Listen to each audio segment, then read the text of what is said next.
Hello students, आप सभी का हमारे यूट्यूब चैनल आरवी एजुकेशन पर स्वागत है।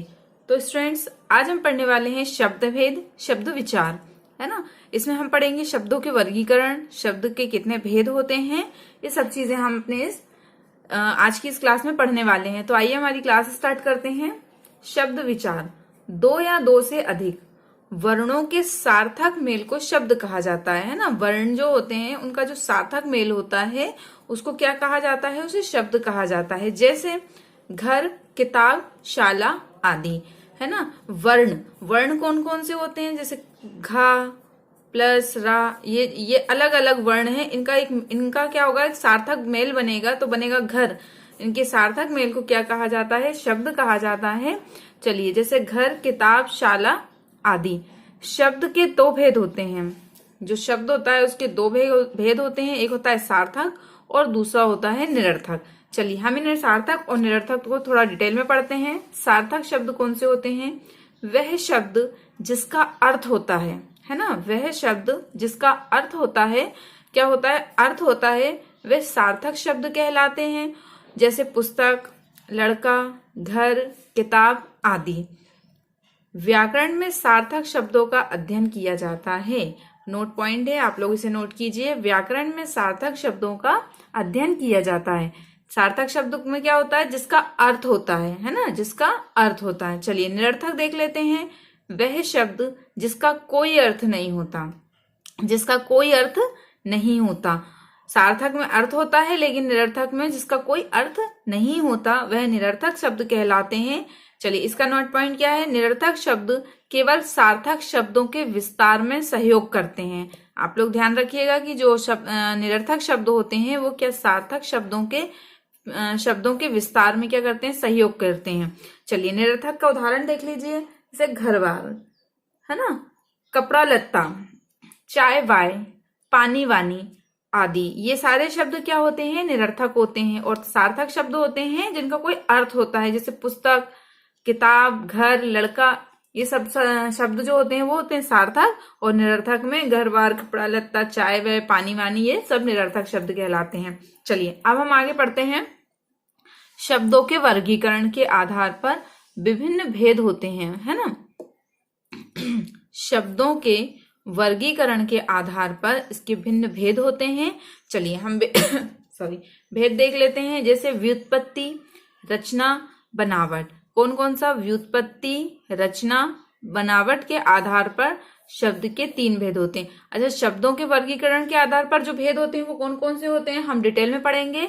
4 प्रकार के वो भेद होते हैं। ये वाले जो होते हैं वो 4 प्रकार के होते हैं। जैसे व्युत्पत्ति, स्रोत, इतिहास के आधार पर।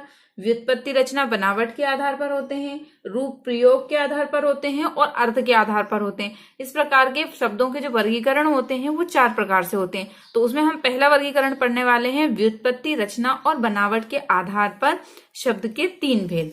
जिसमें आता है पहला रूढ़, यौगिक और योग रूढ़। पहला होता है रूढ़ शब्द, यौगिक शब्द और तीसरा होता है योग रूढ़ शब्द। चलिए, अब हम इन तीनों को डिटेल में पढ़ते हैं। मैंने आपको बताया शब्दों के वर्गीकरण के आधार पर कितने होते हैं, ये 4 होते हैं। और अब इन चारों में से पहला पॉइंट है व्युत्पत्ति, रचना और बनावट। हम व्युत्पत्ति, रचना और बनावट के आधार पर पढ़ने वाले हैं। उसके 3 भेद होते हैं, रूढ़ शब्द, यौगिक शब्द और योग रूढ़ शब्द। चलिए, स्टार्ट करते हैं। हमारा पहला रूढ़ शब्द। वे शब्द जो मौलिक हैं। रूढ़ शब्द में क्या पढ़ना है अपने को, वे शब्द जो कैसे हैं, मौलिक हैं, अर्थात जिन्हें तोड़ने पर वे अर्थ खो देते हैं, है ना। क्या होता है, जब वो शब्दों को तोड़ा जाता है तो वो अपना अर्थ खो देते हैं। अब आप जैसे घर लिखा हुआ है, आप घर को तोड़ेंगे तो क्या होगा, वो अपना अर्थ खो देगा। घर क्या हुआ, घा और रा तो बनेगा, इसके अलावा कुछ बन रहा है, नहीं बन रहा है।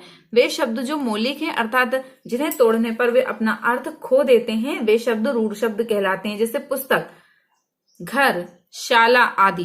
हाँ, पुस्तकालय होता तो हम कह सकते थे कि पुस्तक धन आलय, लेकिन यहाँ पे सिर्फ पुस्तक है तो पुस्तक को हम नहीं तोड़ सकते। अगर इन्हें हम तोड़ने की कोशिश करेंगे इन शब्दों को तो ये अपना अर्थ खो देंगे। चलिए, आगे अब देखते हैं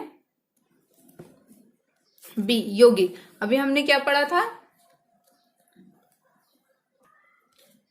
रूढ़ शब्द। अब हम पढ़ने वाले हैं यौगिक शब्द। वे शब्द जो 2 या 2 से अधिक शब्दों के मेल से बनते हैं, है ना। अब यहाँ पे क्या यौगिक में क्या हो रहा है, दो या दो से अधिक, है ना, दो या दो से अधिक शब्दों के मेल से बनते हैं, वे यौगिक शब्द कहलाते हैं। वे क्या कहलाते हैं, यौगिक शब्द कहलाते हैं। वे शब्द जो दो या दो से अधिक शब्दों के मेल से बनते हैं वो यौगिक शब्द कहलाते हैं। जैसे चलिए पहले एक नोट पॉइंट देख लीजिए, यदि इन शब्दों को तोड़ा जाए तो वे अपना अर्थ नहीं खोते। अभी हमने रूढ़ शब्द में पढ़ा कि अगर हम किसी शब्द को तोड़ देंगे रूढ़ शब्द में तो वो अपना अर्थ खो देंगे, लेकिन यौगिक शब्द में क्या होता है कि वे अपना अर्थ नहीं खोते। कब, उन्हें तोड़ा जाता है तब। जैसे देख लेते हैं अपन, रसोई घर, है ना, रेलगाड़ी, पाठशाला आदि। अब अभी अपन ने उसमें देखा था शाला लिखा हुआ था, अगर आप शाला को तोड़ते तो क्या वो उसको अपना अर्थ खो देता, लेकिन यहाँ पे क्या है पाठशाला, तो हम इसे तोड़ेंगे तो पाठ अलग हो जाएगा और शाला अलग हो जाएगा, लेकिन दोनों का अर्थ नहीं बदलेगा, है ना, दोनों अपना अर्थ नहीं खोएंगे। तो क्या हो जाएगा, वो यौगिक शब्द हो जाएंगे। वे शब्द जो दो या दो से अधिक शब्दों के मेल से बने होते हैं यौगिक शब्द कहलाते हैं। यदि इन शब्दों को तोड़ा जाए तो वे अपना अर्थ नहीं खोते हैं, है ना, रसोई घर, रेलगाड़ी, पाठशाला आदि। चलिए आगे देखते हैं, हमारा तीसरा पॉइंट इसी का, योग रूढ़। वे शब्द जो दो शब्दों के मेल से बने हों, ध्यान से देखिए इसको, कि वे शब्द जो दो शब्दों के मेल से बने हों परंतु एक विशेष अर्थ देते हों। क्या हो, परंतु क्या हो, वो एक विशेष अर्थ देते हों, वो क्या कहलाते हैं, योग रूढ़ शब्द कहलाते हैं। वो क्या कहलाते हैं, योग रूढ़ शब्द कहलाते हैं। चलिए देख लीजिए, जैसे गजानंद, दशानंद, नीलकंठ, पीतांबर आदि। अब यहाँ पे क्या है, दो शब्दों से मिलकर तो बन रहा है, जैसे नीलकंठ, पीतांबर, है ना, लेकिन क्या हो रहा है कि इनका एक अलग ही अर्थ निकल रहा है, एक विशेष अर्थ निकल रहा है, वही शब्द कहलाते हैं योग रूढ़ शब्द कहलाते हैं, है ना। गजानन, दशानन, नीलकंठ, पीतांबर और आदि। ठीक है, तो ये हमारा था व्युत्पत्ति, रचना और बनावट के आधार पर। हमने पहला पढ़ा भी, व्युत्पत्ति, रचना और बनावट के आधार पर तीन प्रकार के होते हैं, रूढ़ शब्द, यौगिक शब्द और योग रूढ़ शब्द। चलिए अब हमारा सेकंड देखते हैं हम, इतिहास, स्रोत, उत्पत्ति के आधार पर शब्द के 5 भेद होते हैं। अभी हमने 3 भेद पढ़े किसके, व्युत्पत्ति, रचना, बनावट के आधार पर। अब हम पढ़ेंगे उसका सेकंड, इतिहास, स्रोत, उत्पत्ति के आधार पर शब्द के 5 भेद होते हैं। कौन कौन से होते हैं वो 5 शब्द, देखिए आप, तत्सम, तद्भव, देशज, विदेशज और संकर। ये जो 5 आते हैं, ये किसमें आते हैं, इतिहास, स्रोत और उत्पत्ति के आधार पर, है ना, इतिहास, स्रोत और उत्पत्ति। चलिए अब हम इन 5 को थोड़ा डिटेल में पढ़ लेते हैं। तत्सम शब्द, सबसे पहले हम पढ़ेंगे क्या, तत्सम शब्द, वे शब्द जो संस्कृत के हैं, तत्सम शब्द पढ़ रहे हैं हम, वे शब्द जो संस्कृत के हैं और ज्यों के त्यों हिंदी में आ गए हैं। ज्यों के त्यों मतलब जैसे थे वैसे ही वो हिंदी में आ गए हैं, तत्सम शब्द कहलाते हैं। तत्सम का अर्थ है उसके समान। तत्सम का अर्थ क्या होता है, उसके समान। तत्सम का ये अर्थ होता है उसके समान। वे शब्द जो संस्कृत के हैं, तत्सम में कौन से शब्द संस्कृत के हैं और ज्यों के त्यों हिंदी में आ गए हैं, तत्सम शब्द कहलाते हैं। चलिए एक दो उदाहरण देख लेते हैं अपन, जैसे पितृ, मातृ, तिलक आदि। ये शब्द संस्कृत के हैं और जैसे हैं वैसे के वैसे ही क्या हुआ है, हिंदी में आ गए हैं, तो ये शब्द तत्सम शब्द कहलाते हैं। तत्सम का अर्थ होता है उसके समान। तत्सम का अर्थ क्या होता है, उसके समान। पितृ, मातृ, तिलक आदि। चलिए अब हम सेकंड देख लेते हैं, तद्भव। सेकंड कौन सा है हमारा, तद्भव शब्द, वे शब्द जो संस्कृत के हैं।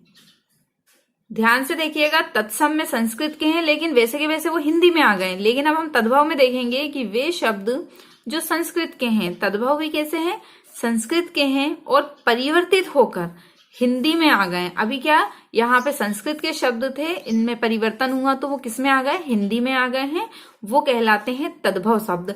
दोनों में एक तत्सम और तद्भव में आपको ध्यान रखना है, दोनों शब्द किसके हैं, संस्कृत के हैं। दोनों शब्द किसके हैं, संस्कृत के हैं, लेकिन तत्सम में क्या है कि वो वैसे के वैसे ही ज्यों के त्यों ही हिंदी में आए हैं, लेकिन तद्भव में क्या है, संस्कृत के हैं और परिवर्तित होकर हिंदी में आए हैं। तो वे तद्भव शब्द कहलाते हैं।